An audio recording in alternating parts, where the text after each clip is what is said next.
আগামী মাসে ব্রাজিলের বিপক্ষে ফুটবল খেলবে বাংলাদেশ, খেলা হবে ঢাকাতে। এছাড়া বাংলাদেশের মুখোমুখি হবে আর্জেন্টিনাও। আগামী 5 তারিখ প্রথমে ব্রাজিলের মুখোমুখি হবে বাংলাদেশ, এরপর 8 তারিখ আর্জেন্টিনা হবে প্রতিপক্ষ। শেষ ম্যাচে মুখোমুখি হবে আর্জেন্টিনা ও ব্রাজিল। রোমাঞ্চকর এই আয়োজন নিয়ে আরো বিস্তারিত থাকছে প্রতিবেদন।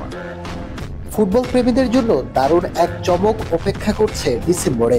লাতিন আমেরিকার দুই পরাশক্তি ব্রাজিল ও আর্জেন্টিনাকে নিয়ে ঢাকায় অনুষ্ঠিত হতে যাচ্ছে আন্তর্জাতিক মানের ফুটবল উৎসব। AFB Latin Bangla super cup football আয়োজনে রয়েছে AFB boxing promotion international limited. 3 জাতের এই প্রতিযোগিতা জমকালো পর্দা উঠবে আগামী 5 ডিসেম্বর ঢাকার জাতীয় স্টেডিয়ামে। টুর্নামেন্টের সূচি অনুযায়ী 5 তারিখ বাংলাদেশ মুখোমুখি হবে লাতিন জায়ান্ট ব্রাজিলের। এরপর 8 ডিসেম্বর বাংলাদেশের প্রতিপক্ষ আর্জেন্টিনা। আর সবশেষ 11 ডিসেম্বর মাঠ কাঁপাতে একে অপরের বিপক্ষে নামবে